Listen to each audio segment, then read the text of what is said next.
Welcome back to Maggie and Macha. So today we're going to talk about the fact that being out here in the bush in Zambia, we do not have bakeries where we can find goodies. So one of the things that I do is bake. And so sometimes I make sticky buns, other times I make bagels. So today I'm going to talk about making sticky buns.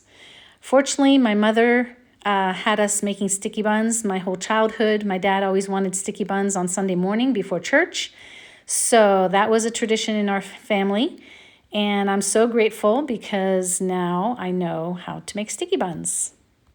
As I mentioned in another video, we often have to sift our flour because they're little critters that end up in our flour bins.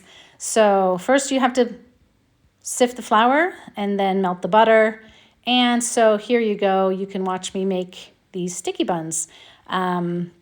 We have all the ingredients. Fortunately, we do have access to grocery stores. The closest one is about an hour and 15 minutes away, but we do have a freezer so we can keep things in the freezer. And sometimes I do put the flour in the freezer just so that those little critters don't end up in my flour. So while the yeast was proofing, I decided to pick some strawberries. We have a beautiful strawberry garden, thanks to past missionaries. The eggs, as you can see, are very fresh.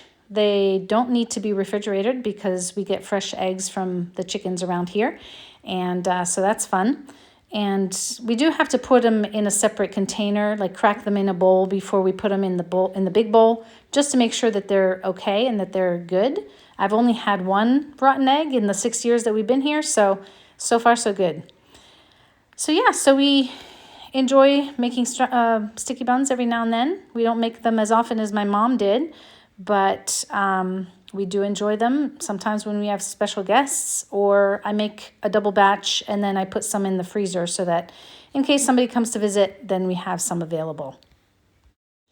One of the ingredients in making sticky buns that I use is called caro syrup, but of course we don't get that here. I am using some here in this video that somebody brought me from the US, but typically I don't have any.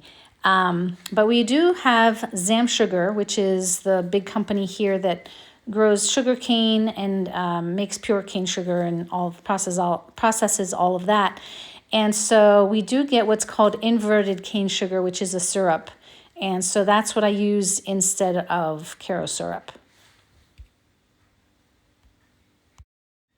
My mom used to sometimes put pecans in with the caramel, but unfortunately, nuts are not something that we can readily get here. If we do find them in the grocery store, they're priced astronomically, so we don't usually buy them. But that is an option. You can do walnuts or pecans or something like that as well.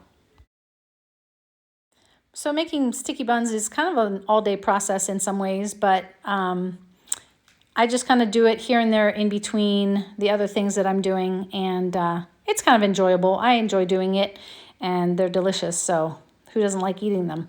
And one of my favorite spices is cinnamon, so the more cinnamon, the better. The more butter, the better. And so, yeah, rolling them up, putting them in the pan, and then letting them rise. This is a double batch, so I had 2 full pans worth of sticky buns. Let me know in the comments what kind of baked goods your family grew up making and what your traditions were.